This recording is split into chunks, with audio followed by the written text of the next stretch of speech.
en este día nuevamente podemos reunirnos, nuevamente podemos gozarnos de tu presencia. Podamos, Señor, compartir el amor que tú nos has dado el uno con el otro.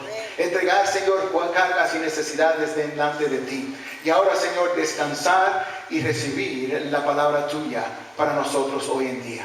Señor, que podamos recibirla con gozo, que podamos ponerla en práctica y podamos, Señor, usarla para transformar nuestro medio ambiente. En el nombre de Jesús te lo pedimos. Amén. Gloria al Señor, hermanos. Vamos a entrar ahora en la palabra del Señor.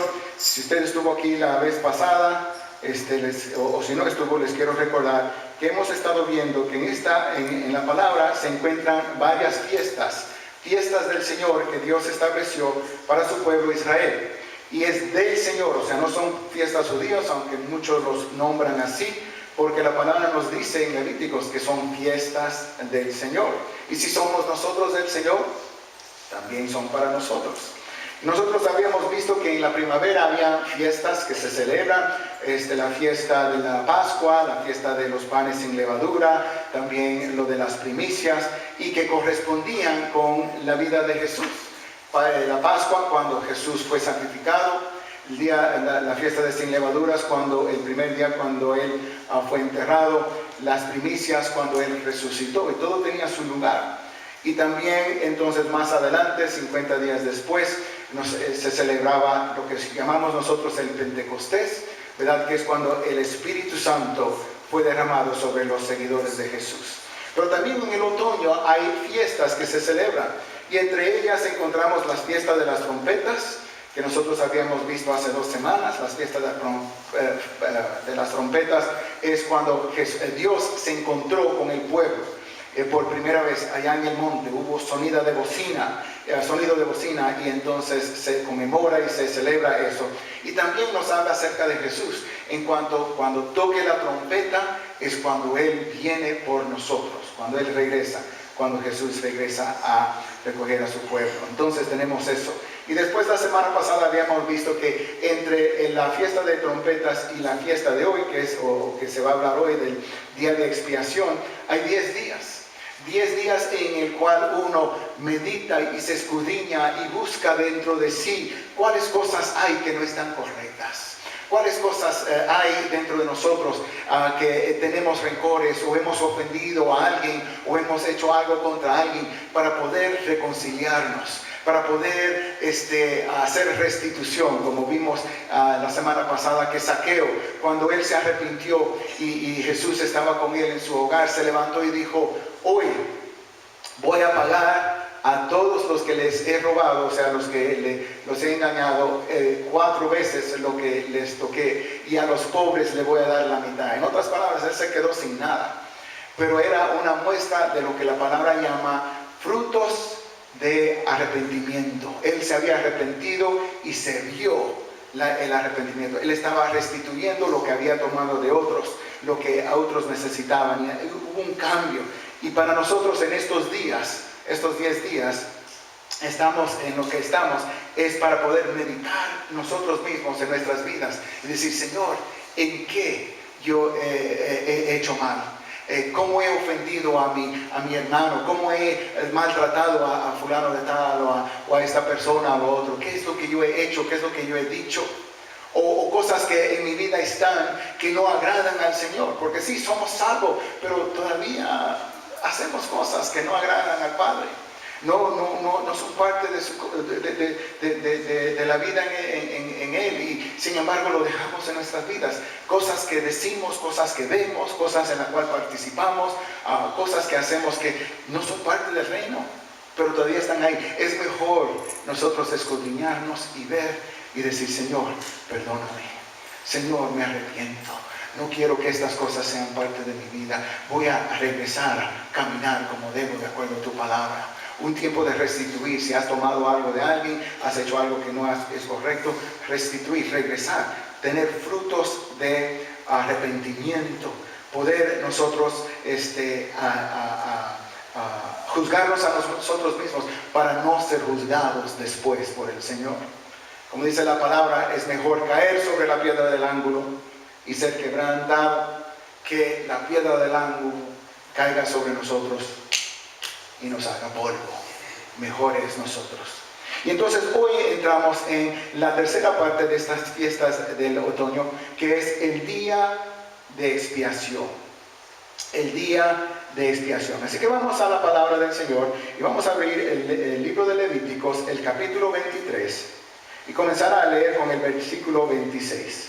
Levíticos 23, y comenzar a leer con el versículo 26. Dice la palabra de Dios así: habló Jehová a Moisés y le dijo: a los 10 días de este séptimo mes será el día de expiación. Tendréis santa convocación, afligiréis vuestras almas y presentaréis una ofrenda quemada a Jehová. Ningún trabajo haréis en este día, pues es día de expiación, para reconciliaros delante de Jehová vuestro Dios. Toda persona que no ayune en este día será eliminada de su pueblo.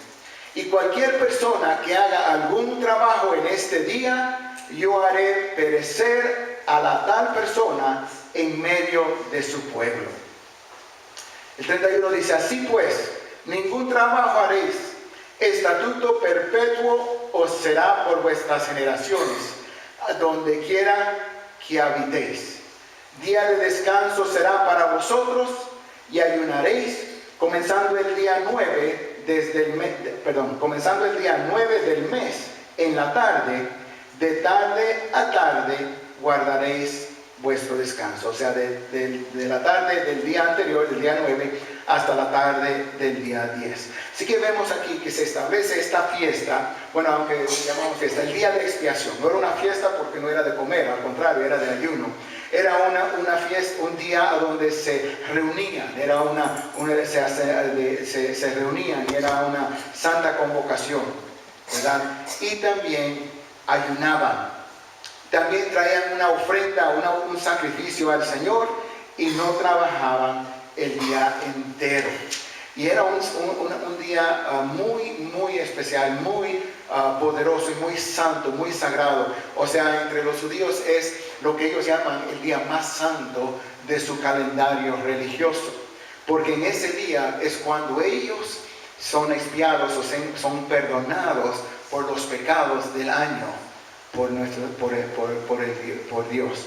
Y la manera en que se llevaba a cabo en el tiempo que había tabernáculo y en el tiempo que había templo, ya no hay, pero en el tiempo que había, era que el sumo sacerdote, una sola persona, solo entraba con sangre de una vaca y sangre de un macho cabrío, dentro del lugar más santo, el lugar santísimo, a donde se encontraba el arca del pacto. Yo aquí hace muchos años construí uno con mi hijo y con la ayuda de otros, por un proyecto que él tenía en la escuela.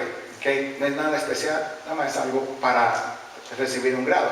Pero lo quise traer para darles un poquito mejor entendimiento de esto. Y entonces venía el sumo sacerdote dentro de este lugar, a donde nunca más nadie entraba, porque ahí es a donde estaba la presencia de Dios, ¿verdad? Sobre esta arca del pacto, ¿verdad? Una caja forrada de oro. La tapa, la que ven arriba, que tienen, parece que 2 alitas, pero en verdad tiene que representar 2 querubines, las alas de 2 querubines que están cubriendo la tapa. La tapa era completamente hecha de oro. La caja era de madera y era forrada de oro por adentro y por afuera, pero la tapa era completamente oro. No había madera ni nada más, ¿verdad? Y entonces este sumo sacerdote entraba y venía a este lugar y derramaba o echaba la sangre que había traído sobre la tapa. Y me dice, ¿por qué? Ahorita se lo voy a explicar. El propósito de esto es porque adentro de la tapa, y se lo voy a enseñar, como yo digo, es una representación. Dentro del arca habían 3 cosas. Uno de ellos era la vara de Aarón que había florecido, ¿okay? Para representar que era Aarón y sus hijos, sus descendientes, que eran los sumos sacerdotes. También había un pozuelo o no sé cómo se llama, lleno de maná. Esto es algodón, pero lleno de maná, ¿verdad? Que habían recibido en el desierto, pan del cielo, ¿verdad? Que representaba, todo esto representaba a Jesús. Él es el pan que viene del cielo. Así que había eso. Y también, y esto era lo más importante para este día, estaban las tablas de la ley. ¿Okay? 1 y 2. ¿Okay? Le quiero decir que no son 2 tablas porque 5 mandamientos estaban en una y 5 estaban en la otra, sino que los 10 estaban en una y los 10 estaban en la otra. ¿Por qué los 10? Cuando uno hace un contrato con alguien, ¿qué es lo que hace? Tiene 2 copias, ¿verdad? Uno para un grupo y el otro para el otro. ¿No es así? Así es. Y esa es la razón por la cual hay 2 tabletas, pero los 10 mandamientos están en cada uno, ¿verdad? Uno representando que esto es de parte de Dios y el otro es de parte del pueblo, ¿verdad? Pero entonces todas estas 3 cosas estaban dentro del arca. Pero entonces lo principal para este día eran los 10 mandamientos, porque era la ley de Dios. Y Dios se lo había dado a su pueblo. El problema es que el pueblo no lo podía cumplir. Era imposible para ellos cumplirlo. Entonces cada año esa ley estaba siendo violada. No se estaban cumpliendo. Pero entonces con esta celebración, con este día de expiación, y con el sumo sacerdote entrando y derramando o echando la sangre sobre la tapa, la sangre estaba cubriendo la ley que se había violado. Entonces, mirando hacia ahí, en lugar de ver la ley que se había violado, cuando Dios miraba así, veía la sangre que había sido derramada y entonces, ¿qué hacía? Cubría el pecado del pueblo. O sea, en otras palabras, los expiaba, lo perdonaban y no les traía juicio. Y ese era el propósito de esto. Y les quiero decir, hermanos, que para nosotros Jesús cumplió este día. Para todos nosotros cumplió Jesús este día santo. En el libro de Romanos 6:23, la palabra nos dice que la paga de pecado es que la muerte. Entonces todo lo que pecan merecen y recibirán muerte. Y si acaso no lo saben, esos son toda la gente. Todos hemos pecado, todos tenemos pecado y merecemos la muerte. Necesitamos entonces que Dios haga algo para librarnos de esa sentencia. Y Dios lo hizo. Dios estableció una expiación de sacrificio, el sacrificio de un sustituto. Él estableció una manera de expiar este pecado y la muerte que merece como un sacrificio de un sustituto, ¿verdad? Usted, si ha leído la palabra o ha escuchado de personas hablar, conoce que Adán y su mujer eran los primeros humanos a ser creados, ¿verdad? O si fueron los primeros los únicos que fueron creados, bueno, al principio fueron creados. Y ellos desobedecieron a Dios, o sea, violaron la ley que Dios le había establecido de no comer de cierto fruto, el fruto de cierto árbol. Ahora ellos murieron espiritualmente, pero también comenzaron ese proceso de morir físicamente. Y lo que Dios hizo es que le cubrió el pecado ¿con qué? Ellos trataron de cubrirse ¿con qué? Su desnudez y su pecado, con hojas.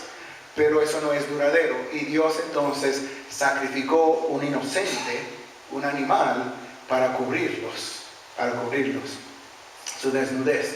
Entonces ahí vemos el comienzo y de ahí siguió, ¿verdad? A través de todas las edades, a través de todos los tiempos hasta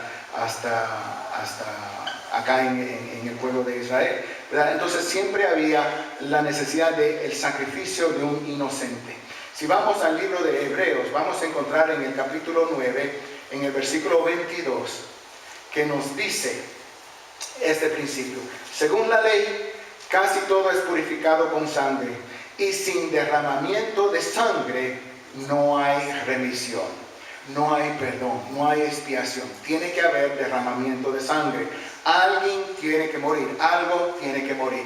Yo me acuerdo hace muchos años atrás leyendo una revista,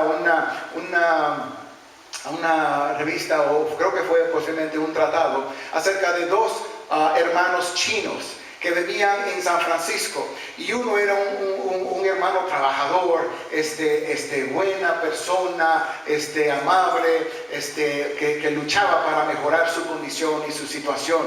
Pero el hermano que vivía con él quiso o escogió el camino erróneo, el camino equivocado, y era ladrón, era mentiroso, entraba en cosas muy malas y muy difíciles. Un día, una noche, mientras su hermano estaba trabajando, este hermano fue a un callejón, se encontró con alguien, entraron en un pleito, alguien sacó una navaja o un cuchillo, y hermano chino mató a la otra persona. Y cuando lo mató, se embarró de la sangre todas sus ropas. Bueno, salió huyendo cuando vio que lo mató, regresó a casa, se quitó la ropa, lo dejó y se puso otra y salió. Cuando su hermano había terminado de trabajar, regresó al apartamento, encontró todas las ropas de su hermano que estaba lleno de sangre y supo que algo malo había sucedido. Cuando comenzó a venir y sentir las sirenas, así se dice, sirenas de la policía y las luces, ¿verdad? Inmediatamente se desvistió de sus propias ropas, tomó la ropa de su hermano, se las puso. Cuando llegaron las policías con las pistolas, se entregó a ellos.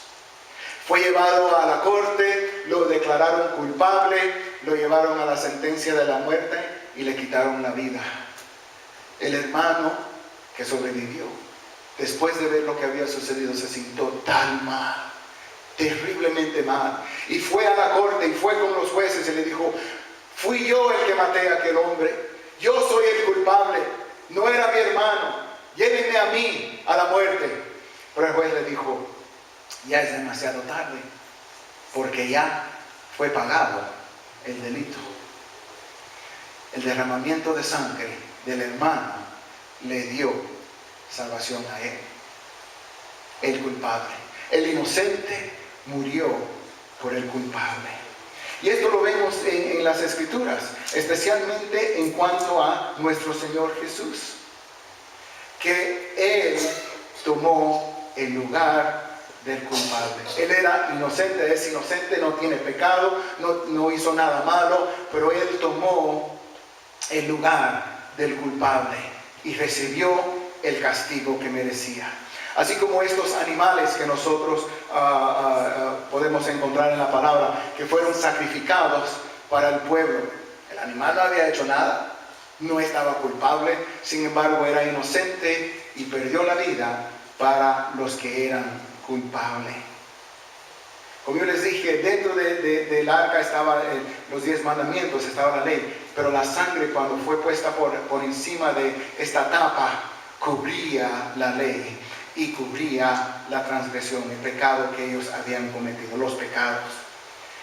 Pero algo interesante acerca de esto es que esta obra, este día de expiación, se tenía que hacer una vez al año, todos los años. Por eso es que nosotros leímos ahí en Levíticos 23, decía, se tiene que hacer todo el tiempo, o sea, perpetuamente, todo el tiempo, todos los años. Dice, a donde quiera que vivan, a donde quieran que estén, siempre se los tienen que hacer. ¿Por qué? Porque solamente estaba cubriendo, no lo estaba quitando. Quisiera hacerle una pregunta a ustedes. Ustedes cuando joven o cuando pequeñitos o niños y estaban en su cama, ¿verdad? Escuchaban un sonido o algo que ustedes no identificaban y no le venía un poco de temor, ¿sí o no? ¿Y qué era instintivamente lo que usted hacía cuando escuchaba algo y le venía temor y estaba usted en su cama y todo estaba oscuro? ¿Qué hacía? Tomaba la sábana y ¿qué? Se cubría, ¿verdad? O la cobija o lo que sea, se cubría, ¿verdad? Para protección. Pero vamos a ser honestos, ¿en verdad usted cree que la sábana le protegía? ¿En verdad usted cree que nada le iba a pasar debajo de eso? Si somos honestos, Sabemos que no. Si fuera un monstruo, si fuera cualquier cosa. Yo me acuerdo muchos años atrás, algunos de nosotros vivíamos en Tennessee, y nosotros ahí, los muchachos, no teníamos muchas cosas. Ahora los jóvenes y los niños tienen un montón de cosas para entretenerse, pero nosotros no.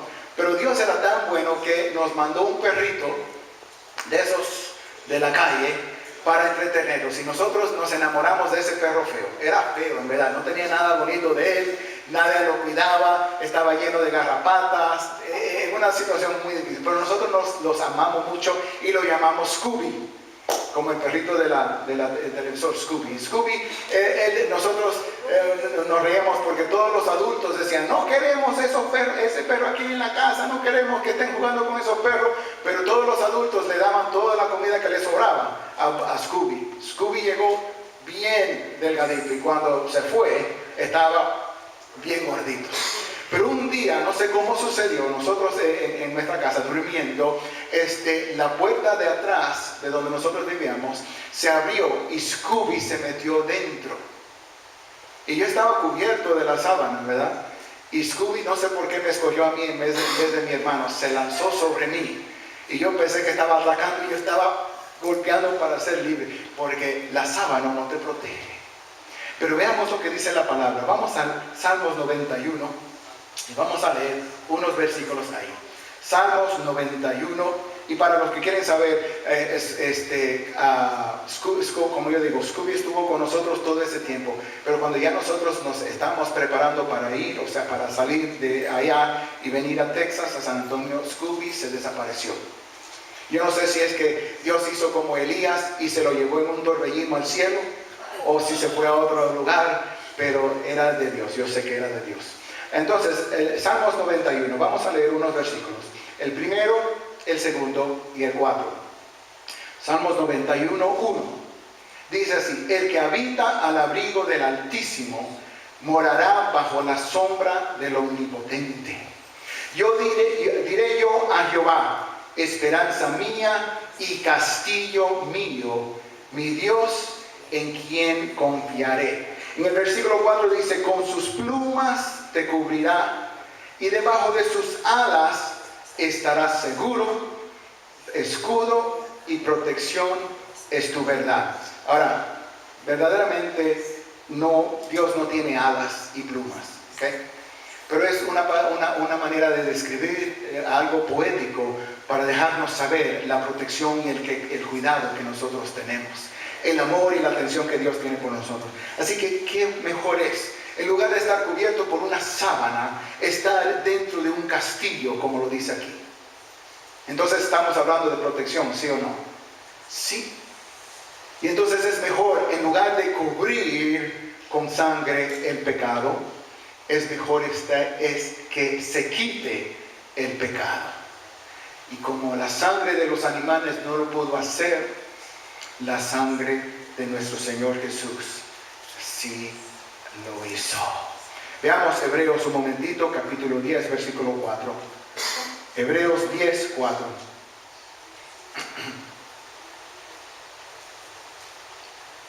¿Lo están recibiendo, hermano? ¿Lo están entendiendo? Gloria al Señor. Eso es lo que queremos, que podamos nosotros ver lo que la palabra nos dice acerca de este día de expiación y cómo se aplica a nuestras vidas, cómo podemos nosotros disfrutar.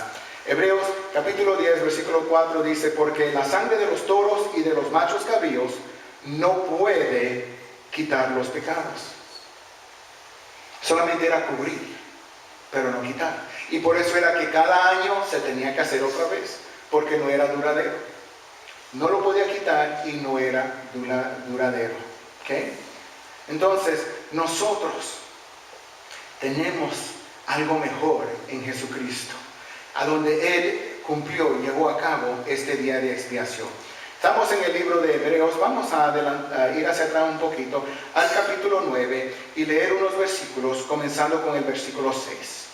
Así que Hebreos capítulo 9, y vamos a comenzar con el versículo 6, que dice así: dispuestas estas cosas, en la primera parte del tabernáculo entran los sacerdotes continuamente para cumplir los oficios del culto.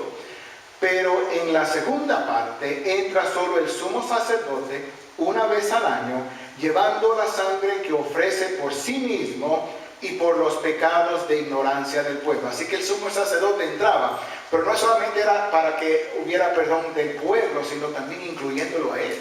Y él era el sumo sacerdote, que nosotros diríamos, el más santo, pero todavía el más santo tiene pecado y necesita ser perdonado.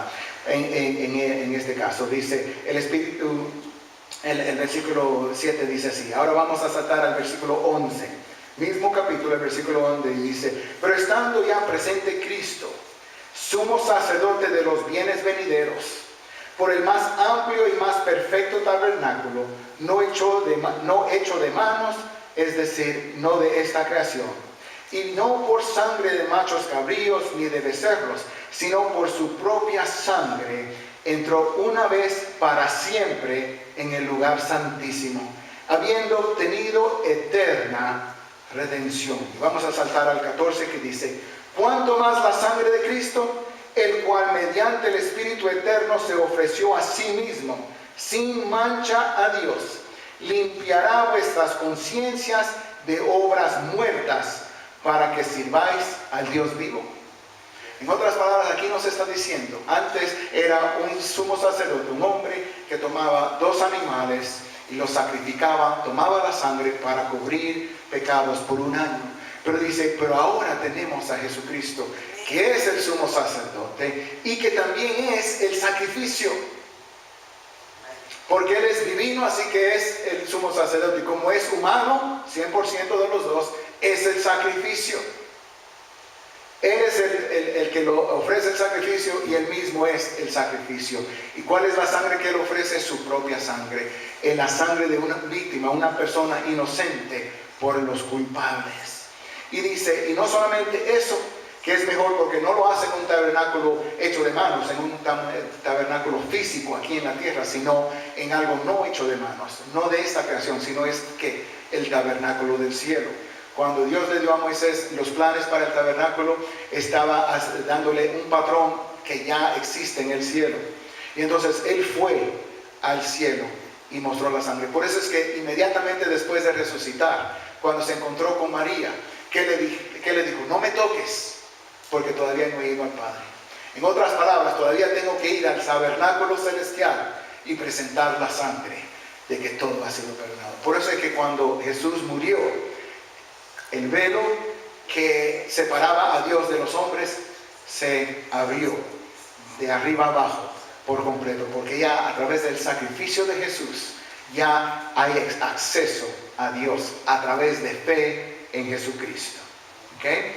Entonces Jesús murió para cumplir el día de expiación.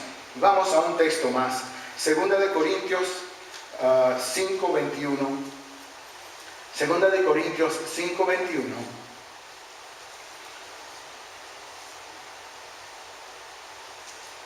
que dice algo poderoso. Dice, al que no conoció pecado, hablando de Jesús, al que no conoció pecado, por nosotros lo hizo pecado. Por nosotros lo hizo pecado, que él está hablando del Padre. Así que a Jesús, que no tuvo pecado, el Padre lo hizo pecado, o sea, tomó el pecado nuestro, para que nosotros seamos justicia de Dios en Él. Así que Dios hizo intercambio. Jesús no tenía pecado, Dios tomó el pecado nuestro y lo puso en Él. Y la justicia de Él, de Jesús, nos los dio a nosotros, para hacernos justos, para hacernos santos, ¿verdad? Y entonces vemos, y como yo mencioné, es una obra